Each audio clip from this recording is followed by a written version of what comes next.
I now have the honor of introducing Akash Patel, who will address the 2014 graduating class. Akash is a political science major with minors in philosophy and constitutional studies. He is the recipient of the Arts and Sciences Carl Albert Award, the Cortez A.M. Ewing Public Service Fellowship, Outstanding Honors Prospective Student, and the Pi Kappa Phi Foundation International Scholar Award.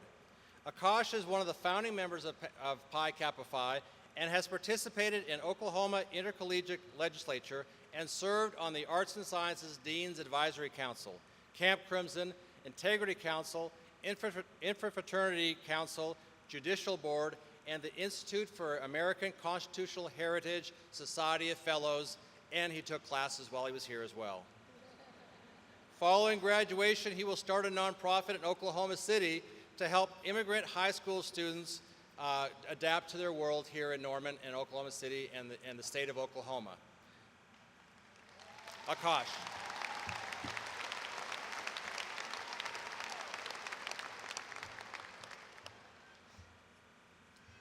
Thank you, Dean. Fellow deans, faculty, family and loved ones who are here to support us today, and most importantly, the class of 2014.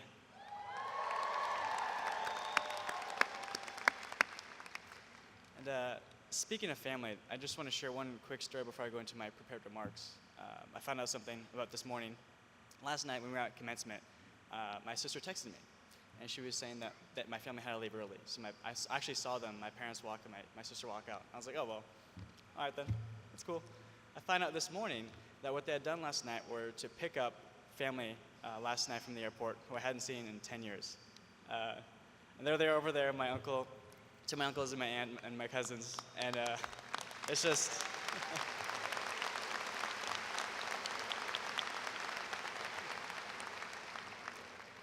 I'm in disbelief that they're here. It's been so long. Thank you so much to you and to my mom and dad, my sister who are here, one of my older teachers who's been in my life forever, Mrs. Pattison, Peyton, and of course I have to call out Blake and Colton out there. But that's enough of that. Today feels weird. It feels very weird. It's a weird mix of emotions. I can barely wrap my head around how fast these last 4 years have gone by and how much has changed within that time. And I don't know how many of you actually knew me at the time, but I came to OU freshman year with what was probably the most awkward goatee ever seen, a shaved head, and the attitude that I didn't need my parents' help moving into the dorms, because that is what made me have looked uncool. And I actually asked them to put the picture up. I don't know if they have it or if they're going to do it. Perhaps it's better if they don't, but okay, I guess not. I learned two things freshman year. First, that I will never be too old for my parents' help. The second thing is actually, yeah, for my parents, yeah.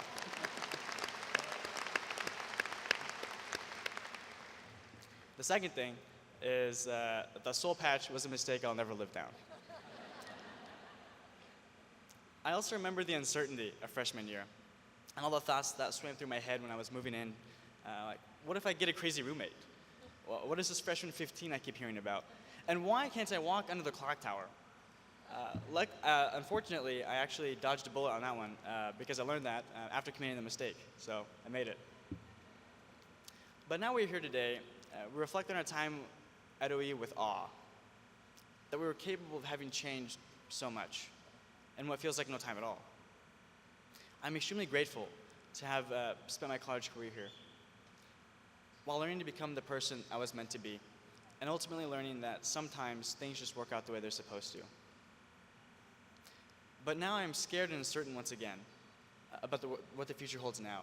We have accomplished so much, but after leaving college, we are no longer provided with the blueprint for success. There is no syllabus, no degree path, no reminders about filling out our surveys or getting advised.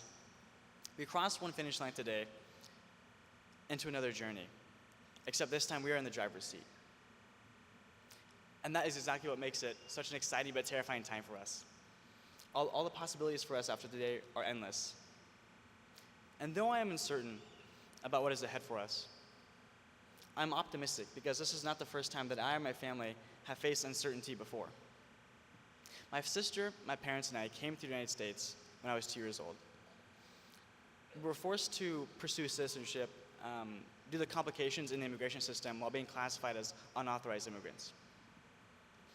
But my parents never stopped working to assure my parents and I a stable and fulfilling future. They never let their fear stop them from facilitating my sister's and my endeavors. I learned very, very simple but powerful lessons from my parents about working hard, maintaining integrity, living without regrets, and helping others where possible. Most importantly, though, they taught me how to take advantage of the opportunities available to me, and that it is a privilege to get to live in this country. But that the reason America is so great is because we work so hard to make things better for generations after us. I decided then that I can do no less. I'm privileged to have spent the last 4 years at OU, an institution that embodies those distinctive American qualities that we all cherish. And over the years, this university has afforded me countless opportunities to better myself and the community, alongside some of the nation's brightest faculty and best students. In fact, some of you may not have actually heard, but we have the most National Merit Scholars of any university, public or private.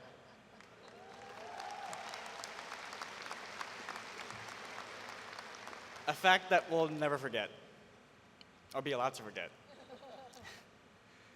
Indeed, what makes our time special here today is not the role that we play on this campus. It is the role that the campus prepares us to play in our communities, the state, and the country. OU has taught me, by example, just how powerful the concentrated passions are of just a few people in the fight to improve the lives of those around us. It is not enough to identify shortcomings to our communities or the sources of our discontent. We must work together to be part of a solution. But when I look around, I'm worried. And not just because there's nowhere to park on this gorgeous campus. But the flower beds are worth it, I think. They're nice. The world is wrought with more pain than we can fathom. We continue to wage wars. We continue to commit atrocities and condone them. People are forced to combat their own governments and fight for the most basic rights around the world. Poverty, hunger, environmental catastrophes occur with startling frequency and dire consequences. Nations and leaders around the world are at odds with themselves.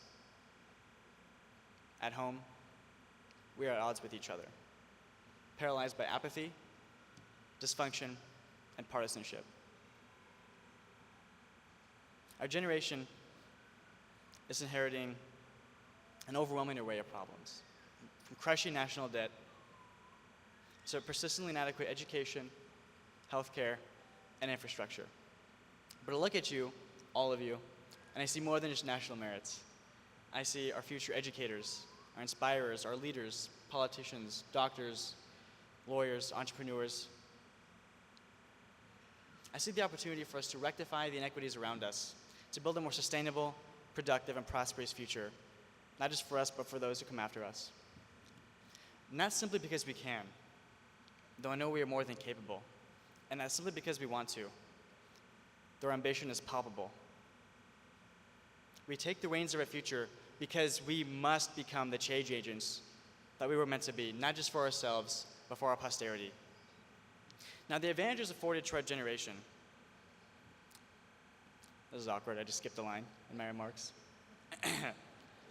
President Delano Roosevelt once said, "There is a mysterious cycle in human events. To some generations, much is given. Of other generations, much is expected." The advantages afforded to our generation are unique.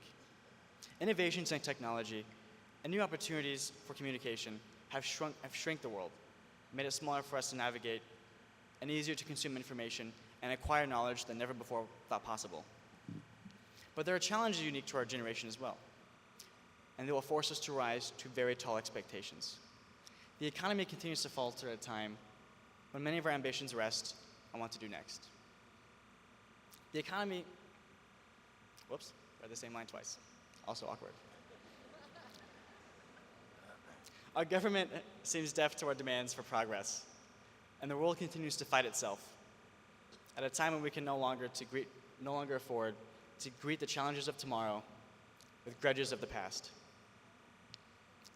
The biggest lesson I will take from OU comes from its motto, Kiwi et Republicae, for the citizen and for the state.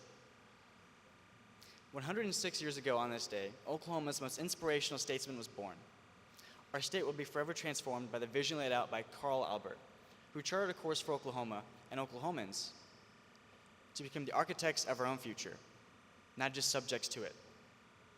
He showed us that dedication to progress is not just espousing those values, which we know make us great. It is acting on those values. I look at you and I see a generation of change agents, leaders poised to use their civic existence, just as Carl Albert did, to enact the change we wish to see. And I have no doubt that we, the class of 2014, will rise to the occasion. We will get involved. We will overcome society's challenges to chart a course to a future where those who come after us will look back and look at what we did and be inspired and see that we were motivated to directly engage the issues of our day because progress demanded it. And in so doing, we will take our place in history as a change agents that the world demanded and inspire future generations to do the same. Congratulations, and thank you.